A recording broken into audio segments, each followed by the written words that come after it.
এই তো ডিপ্লোমা শেষ করলাম 2 বছর হলো।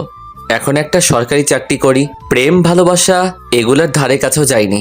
আসলে প্রেম ভালোবাসা এসব আমার জন্য আসে নাই। এতদিন পড়ালেখা করেছি, ঘুরেছি, বন্ধুদের সাথে আড্ডা দিয়েছি, মজা মাস্তি এইগুলোই করেছি। বিয়ে শাদির কথা মাথায় আসেনি। আমি বাবা মায়ের একমাত্র সন্তান, তাই আমাকে বিয়ে করানোর শখটা একটু বেশি তাদের। আসলে তাদের মেয়ে নাই তো, আমাকে বিয়ে করিয়ে আমার বউকে তাদের মেয়ের মতো করে দেখার জন্য তাদের এত শখ।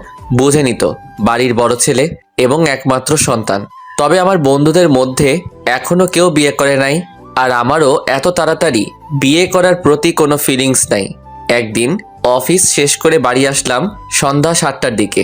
হঠাৎ মা বলল, রেডি হয়ে নে, মেয়ে দেখতে যাব। আমি বললাম, আরে আমি এখন অফিস থেকে আসছি। তো কি হয়েছে, এভাবে চল। আরে অফিসের জমা পড়ে, আমি এখন মেয়ে দেখতে যাব। এভাবে যাবি? আর তোকে এভাবে অনেক ভালো লাগতাছে। মা তোমরা যাও, আমি যাব না। তোমাদের পছন্দ আমার পছন্দ। না, তোকেও যেতে হবে আমাদের সাথে। আচ্ছা মা, আমিও যাব। কালকে আমার অফিস বন্ধ, কালকে আমরা মেয়ে দেখতে যাই। না, আমি মেয়ের মাকে কল দিয়ে বলছি আমরা এখনই যাব মেয়ে দেখতে। এখন আবার কল দিয়ে বলো একটু সমস্যা হয়েছে, কালকে সকালে যাব, তাহলে তো হয়। না, এখনই যাব। আর তুইও আমাদের সঙ্গে যাবি। মায়ের জোড়াজড়িতে রাজি হলাম। জীবনের প্রথম এই অবস্থার সম্মুখীন হলাম, একটু নার্ভাস লাগতেছে। গেলাম মেয়ের বাড়িতে, অনেক রকম নাস্তা দিল, খেলাম।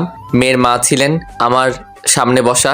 মনে মনে ভাবতে লাগলাম, হবু শাশুড়ি যেহেতু সুন্দর, তাই তার মেয়েও হয়তো সুন্দরী হবে। মেয়েটা কিরকম হবে এই ভেবে মনের ভিতর খোঁজ খোঁজ করতেছে। কিছুক্ষণ পরে 2টা মেয়ে আমাদের দিকে আসতে লাগলো এবং আমার সামনে বসে থাকা আমার হবু শাশুড়ি পাশে এসে বসে একটা সালাম দিল। আমি মনে মনে সালামের জবাব দিলাম। তার চোখের ভঙ্গিমায় বুঝতে পেরেছি মেয়েটা বেশ রোমান্টিক হবে। মেয়েটার ঠোঁটের কোণে একটা তিল আছে। আর আমি তখনই সিদ্ধান্ত নিয়ে নেই যে যদি বিয়ে করি এই মেয়েকে করব। মেয়ে যে কি সুন্দর করে মুচকি হাসি দিল, মনটা একদম ভরে যায়। ভাবতেই পারিনি আমার প্রথম দেখা মেয়েটা এতটা সুন্দর হবে। মেয়েটা একটু লাজুক ছিল, সব মিলিয়ে খুব কিউট একটা মেয়ে। সত্যি কথা বলতে কি, মেয়েটাকে এক দেখায় ভালোই লাগলো। মা মেয়েটাকে বলল, মা, তোমার নাম কি? আমার নাম আখি। উপস, নামটাও জোস, আর ওর কণ্ঠটাও অসাধারণ। কোন ক্লাসে পড়ো মা? ইন্টার প্রথম বর্ষ। বয়স 17-18 হবে হয়তো। আমি কিন্তু একদম চুপ, একটাও কথা মুখ দিয়ে বের হচ্ছে না। এই কথা বলে মা আখির মায়ের থেকে বিদায় দিল।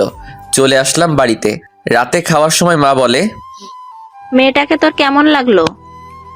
আমি বললাম, তোমরা যা ভালো বুঝো। এমনিতেই আমি একটু লাজুক প্রকৃতির ছেলে। বন্ধুরা সব সময় বলে, তুই বিয়ে করলে কেমনি কি করবি। তাছাড়া মা বাবারও আকিকে ভালোই লেগেছিল। এখন আমি বললেই তারা পাকা কথা বলবে। আমিও রাজি হয়ে গেলাম।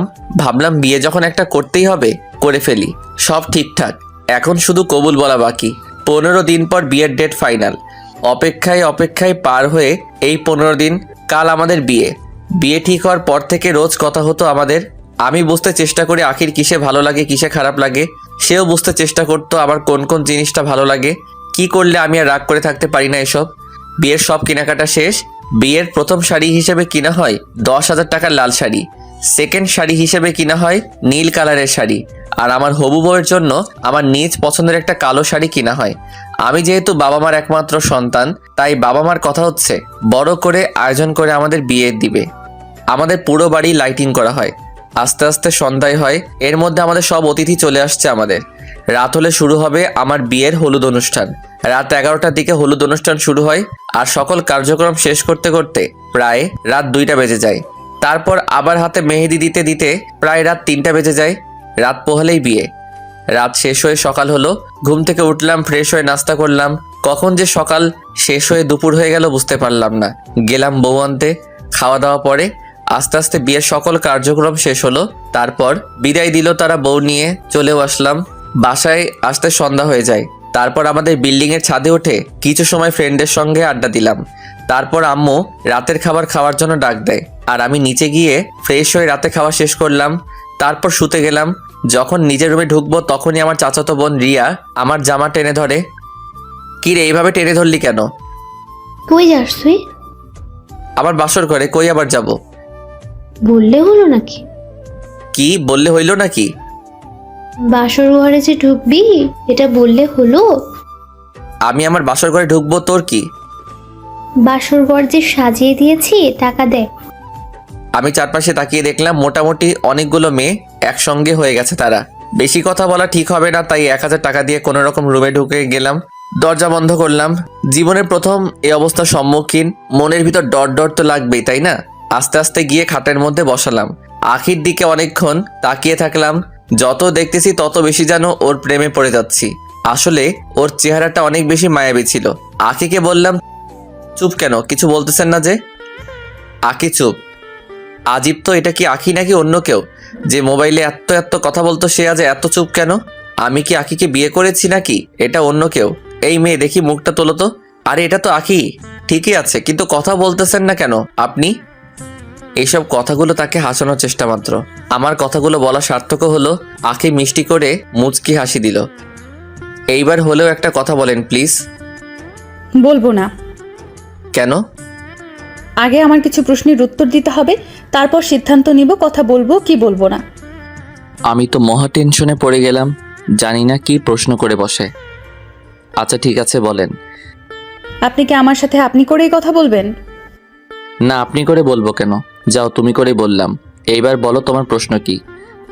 আপনার ফেসবুকে মেয়ে ফ্রেন্ড কতজন আছে? আমি তো চিন্তায় পড়ে গেলাম, কি বলবো। ফ্রেন্ড লিস্টে মেয়ে তো অনেক আছে, কিন্তু কাউকে আমি চিনি না। আমি সেটা আখিকে কি করে বুঝাই? আমি আবার মিথ্যাটা তেমন বলতে পারি না। মিথ্যা বলতে গেলে হাসি চলে আসে। কি ভাবছেন এত? মিথ্যা বললে আমি কিন্তু পিটিয়ে একদম শেষ করে দেব বললাম। আমি এখন কিন্তু আপনার বউ, আমার আপনাকে মারার অধিকার আছে। এই রে মরেছে, বউ আমার কয় কি? না না, মিথ্যা বলবো কেন? আমি সত্যি বলতেছি। আমার ফেসবুকে কোনো মেয়ে ফ্রেন্ড নাই।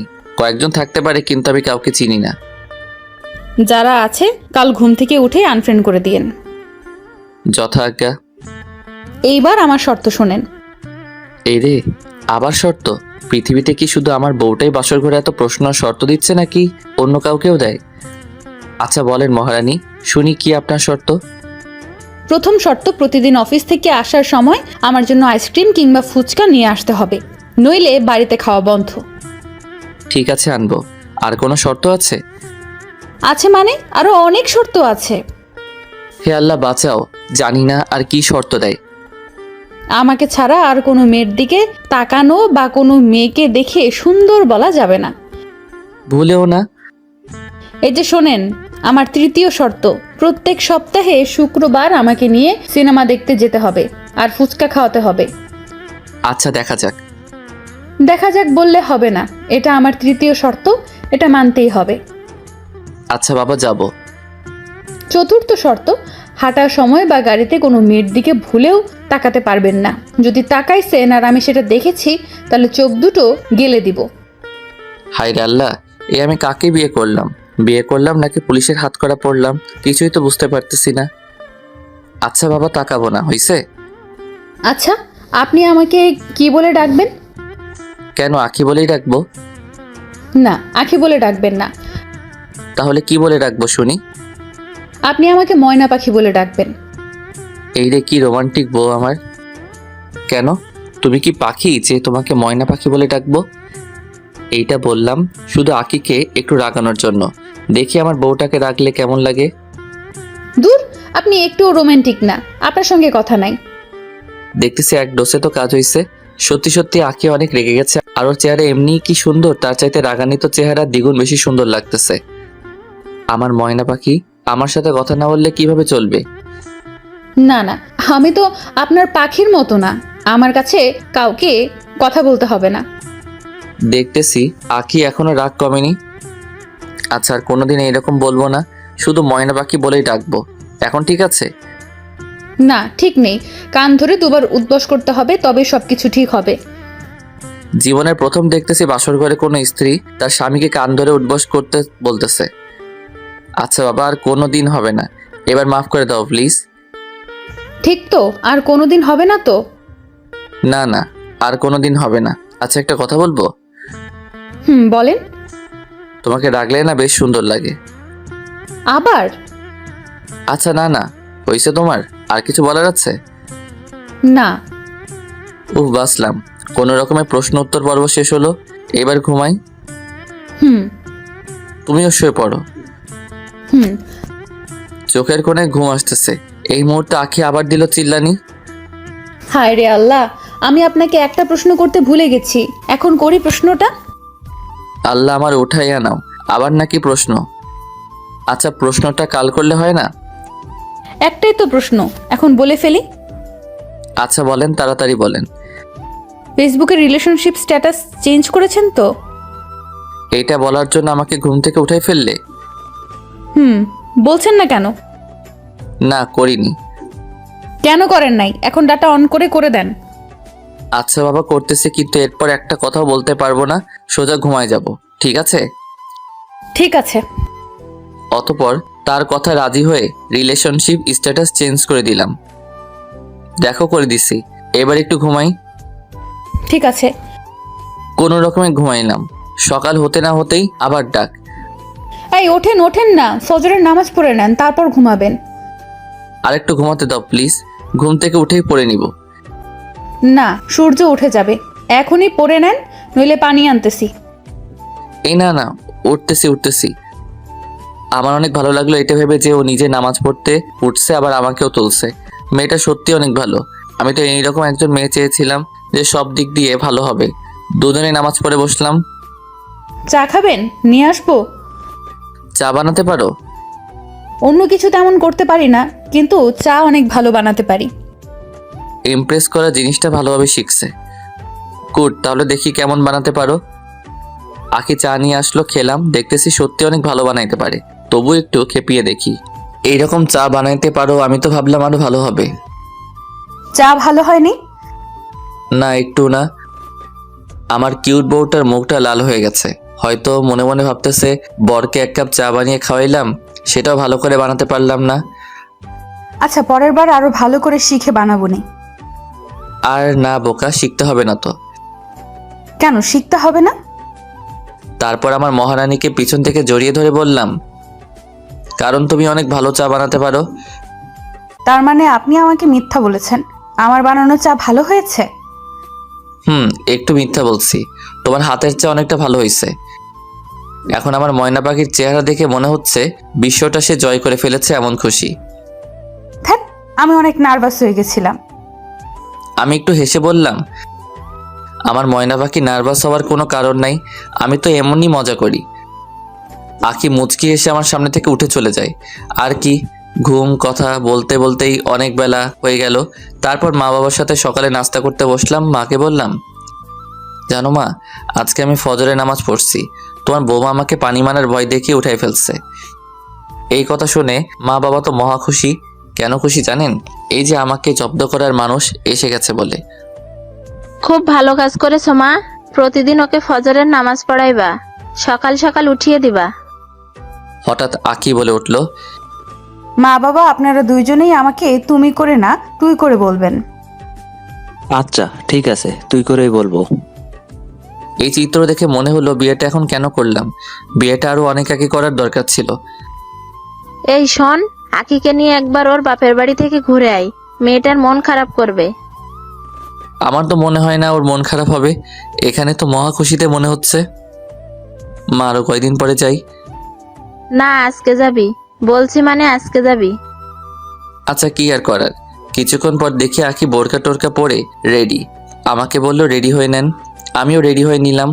রাস্তায় বের হতে আঁকি বলে উঠল, আমরা রিকশায় কবে যাব? হ্যাঁ, এত রোমান্টিক চিন্তা তার মাথায় আসে কোথা থেকে? মানে, তোমার কি ধারণা আছে এখান থেকে রিকশায় করে যেতে কতক্ষণ সময় লাগবে? আর রিকশা তো যাবে বলে মনে হয় না এত দূর।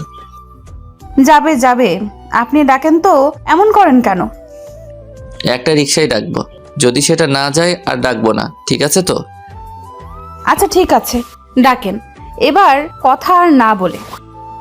তারপর আমি ভালো স্বামীর মতো একটা রিকশা ডাক দিলাম।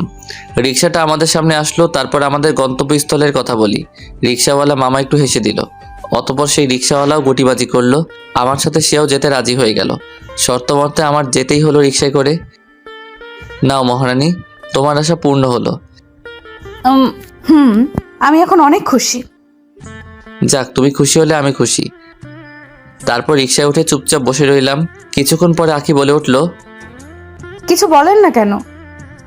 কি বলবো? রিক্সায় যেতে কেমন লাগতেছে? ভালোই তো লাগতেছে, কিন্তু সেটা ওকে বুঝতে দেওয়া যাবে না। একদম বাজে। ভালো না লাগলে বলতে পারেন, নেমে যাই, অন্য গাড়ি করে চলে যাব। এত দূর আসার পর মনে হলো কথাটা থাক, এখন আর নামতে হবে না। ধ্যাৎ, আপনি একদম আনরোম্যান্টিক। আমি ভাবলাম আপনার ভালো লাগবে, আমাকে আরো থ্যাঙ্কস জানাবেন। কি আমি আনরোমান্টিক? ওয়েট। এই বলে তার গালে একটা আলতো করে চুমু খেলাম। অসভ্য। কি আমি অসভ্য? একটু রাগার ভাব নিয়ে ওর থেকে ডিস্টেন্স হয়ে বসার চেষ্টা করলাম। কি করছেন? কি পড়ে যাবেন তো? পড়ে গেলে তো ভালো, এই অসভ্য ছেলের সাথে তোমাকে যেতে হবে না। এটা বলার সাথে সাথেই ও আমার মাথাটা টেনে মা, রাগ কমানোর ব্যাপারে মেয়েরা অনেক এক্সপার্ট। এই কেউ দেখবে? দেখুক, আমি আমার মিস্টারের গালে চুমু খাচ্ছি। এইরকম একটা বউ পাওয়া সত্যিই ভাগ্যের ব্যাপার। তুমি না সত্যিই পাগলি। আমি শুধু আপনার পাগলি। আমার এখন কোন গানটা গাইতে মন চাইছে জান? কোন গানটা? এই পথ যদি না শেষ হয় তবে কেমন হতো তুমি বলো তো। কিন্তু কি আর করার, এসেই তো পড়েছি। তার মানে আপনার রিক্সা করে আসাটা ভালো লাগলো? অনেক। তোমাকে একটু রাগানোর জন্য বলেছি, ভালো লাগে নাই। তাহলে থ্যাঙ্কস দেন। থ্যাঙ্কস। আসলাম শ্বশুর বাড়িতে। আসার সময় মিষ্টি নিলাম, আরও কিছু ফল নিলাম।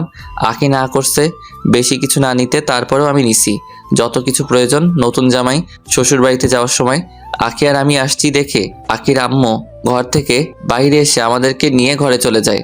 ঘরে ঢুকে বসলাম, সবার সাথে কথাবার্তা বললাম। তারপর আস্তে আস্তে দুপুর হয়ে গেল। আঁকি এসে আমাকে খাওয়ার টেবিলে নিয়ে যায় এবং জামাই আদর শুরু হয়। জানেনই তো, বাঙালির জামাই আদর এক পাশ দিয়ে শ্বশুর দেয়, আরেক পাশ দিয়ে শাশুড়ি দেয়। আর আমার মহারানী তো আছেই। যে মানুষটা এক প্লেট খাইতে পারে না তাকে তারা সবাই মিলে 2 প্লেট খাওয়ালো। তারপর তারা বলে আমি নাকি খেতে পারি না। যাই হোক, মোটামুটি খাওয়া শেষ করে আঁকির রুমে এসে শুয়ে পড়লাম। কিছুক্ষণ পর আঁকি রুমে আসলো। তারপর তাকে বললাম কিছুক্ষণ রেস্ট করে রেডি হওয়ার জন্য। আমিও কিছুক্ষণ রেস্ট নিলাম। তারপর শ্বশুর শাশুড়ির কাছে গিয়ে বললাম বাসা ফিরে যাব। তারা থেকে যাওয়ার জন্য আবদার করছিল, সম্ভব নয় বলে বিদায় নিয়ে চলে আসলাম। রাস্তায় বেরিয়ে আঁকিকে বললাম, এইবার কি রিকশায় করে যাবে? না না, সন্ধ্যা হয়ে গেছে, অন্য গাড়ি দেখো। একটা সিএনজি নিয়ে চলে আসলাম। রাতে খাওয়ার পর শুতে গেলাম। আঁকিকে বললাম, কাল ঘুমাতে দাওনি, আজ একটু ঘুমাতে দাও। আর কাল শুক্রবার তোমার সাথে কথা অনুযায়ী তোমাকে সিনেমা দেখতে নিয়ে যাওয়ার কথা, কিন্তু কাল যেতে পারবো না, সরি। বন্ধুদের সাথে বিয়ের পর দেখা হয়নি, কাল সবাই মিলে একটু আড্ডা দিব। তোমাকে পরের শুক্রবার থেকে নিয়ে যাব, ঠিক আছে আমার মহারানী? আচ্ছা ঠিক আছে, পরের সপ্তাহ থেকে যেন মিস না হয়। ওকে লক্ষ্মী পাগলি আমার, গুড নাইট। ওকে, গুড নাইট। নামাজ পড়তে ডেকে দেব? ওকে। সকালে নামাজ পড়ে আবার ঘুম। 10টার দিকে উঠে ফ্রেশ হয়ে চলে গেলাম আড্ডা দিতে। ছোটবেলা থেকেই আড্ডা দিতে ঘোরাঘুরি করতে ভালোবাসতাম। বিয়ে করেছি বলে এই অভ্যাসটা পাল্টে যাবে এটা কখনো হতে পারে না। দেখা হলো বন্ধুদের সাথে। কিছুক্ষণ পরে একটা বন্ধু এরকমভাবে আমার থেকে মজা নেওয়া শুরু করে। বিয়ে করে মনে হয় বিপদেই পড়লাম। আসলে বন্ধুগুলো এমন হয়, তবে তারা তাদের ভাবিকে খুবই সম্মান করে কথা বলছে, মানি আমার মহারানীকে। তবে বন্ধুগুলো আমাকে ইচ্ছে মতো বলছে।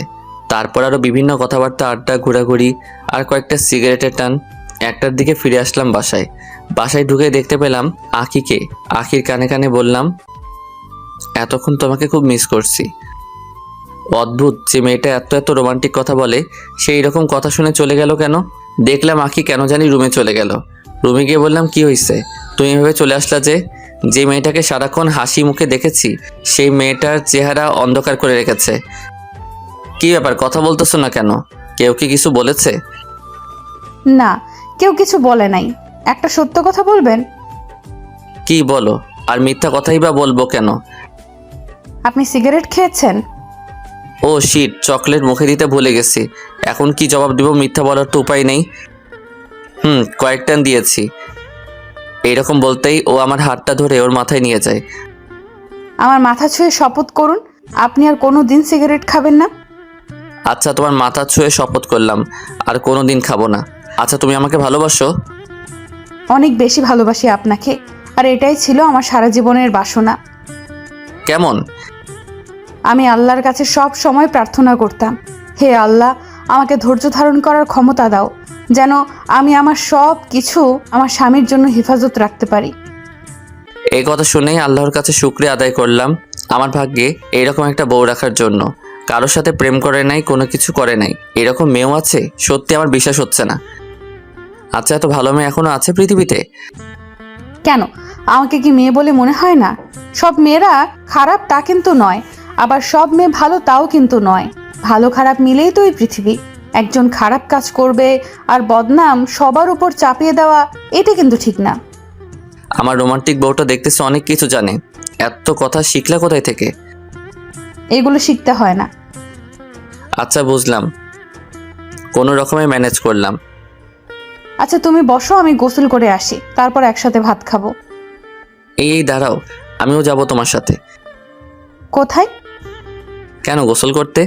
একসাথে স্বামী স্ত্রী গোসল করলে নাকি আজীবন তারা একসাথে থাকে? মায়ের চিনেন? মায়ের খাবেন বলে দিলাম। কি রোমান্টিক রে আপনি! যাই বলেন, এই রোমান্টিকতা কিন্তু আমার থেকে শিখছেন। আমি আপনার থেকে শিখেছি ম্যাডাম, আপনি তো আমার রোমান্টিক গুরু। আচ্ছা হয়েছে, এবার ছাড়েন, আর রোমান্টিকতা করতে হবে না, এবার কিন্তু দেরি হয়ে যাচ্ছে। আচ্ছা যাও, তাড়াতাড়ি আসিও। সে গোসল করতে চলে গেল, আমি বসে ভাবতে লাগলাম, আঁকি সত্যি কি এত ভালো? আসলে আমার বিশ্বাস করতেই কষ্ট হচ্ছে এই মেয়েটা এতটা ভালো। ভাবতে ভাবতে দেখলাম আঁকির মোবাইলে ফোন আসছে, ওর মোবাইলে কল আসছে। আমি কেন রিসিভ করবো এইভাবে রিসিভ করলাম না, দেখি আবার ফোন আসছে। এইবার রিসিভ করে বলে দেই আঁকি গোসল করতেছে। হ্যালো, কে? আমি আখির বান্ধবী মিথিলা বলতেছি। আখি কোথায়, আর আপনি কে? আমি আঁকির স্বামী। আঁকি এখন গোসল করতেছে, ও আসলে বলে দিব আপনি কল করেছেন। এখন রাখি, কেমন? এই না না, আপনাকে একটা কথা বলার ছিল। জি বলেন, কি কথা? আপনি তাহলে সেই সৌভাগ্যবান? কেমন সৌভাগ্যবান? আচ্ছা বলি শোনেন, কেমন সৌভাগ্যবান আপনি। আমি আর আখি অষ্টম শ্রেণী থেকে একসাথে পড়ালেখা করেছি। ওই স্কুল জীবনে সে থাকতো একদম চুপচাপ শান্ত প্রকৃতির একটা মেয়ে। সত্য কথা বলতে কি, আমাদের ব্যাচের প্রায় সব মেয়েরাই প্রেম ট্রেম এগুলো নিয়েই ছিল, কিন্তু আখি একদম ডিফারেন্ট। সে অনার্স পর্যন্ত আখিকে এই বিষয়ে কিছু বলতামই না, কিন্তু এখন তো অনার্সে, এখন যদি লাইফটাকে এনজয় না করে কবে করবে এইভাবে আখিকে বললাম, আচ্ছা তুই এরকম কেন, এতদিন হয়েছে ছোট ছিলি তাই প্রেম ট্রেম করস না, কিন্তু এখন তো বড় হয়েছস, এখন যদি লাইফটাকে এনজয় না করস কবে করবি? আখি বলল। শোন মিথিলা, আমি তোর পায়ে ধরি, আমার সাথে প্লিজ এই ব্যাপারে কোনো কথা বলিস না। আমি এগুলো আগেও পছন্দ করতাম না, এখনো করি না, আর বিয়ের আগ পর্যন্ত করবও না। আমার যত ভালোবাসা সব আমার বরের জন্য তুলে রাখবো। এই কথা শোনার পর তো কোনো স্বামী তার স্ত্রীকে সবকিছু দিয়ে না ভালোবেসে পারে না। আচ্ছা বুঝলাম, এখন রাখি, কেমন? ওকে। দেখলাম আঁকি গোসল করে চলে আসছে, ওকে জড়িয়ে ধরে বললাম, আজ এই মুহূর্তে আমাকে একটা কথা দিতে হবে, পারবে? কেন পারবো না, বলেই দেখেন, আপনার সব কথা আমি রাখতে রাজি। যাই হয়ে যাক, আমাকে ছেড়ে চলে যাওয়া তো দূরের কথা, চলে যাওয়ার কথা কখনো চিন্তাও করতে পারবে না। আমি আপনার এই বুকেই মাথা রেখে সারা জীবনটা কাটিয়ে দেব। আরেকটা কথা দিতে হবে। আর কি কথা হতে পারে? সারা জীবন আমাকে তোমার রোমান্টিক কথা শোনাতে হবে, মানে আমার রোমান্টিক বউ হয়ে থাকতে হবে, পারবে? আমি আপনার রোমান্টিক বউ, আপনি আমার রোমান্টিক জামাই।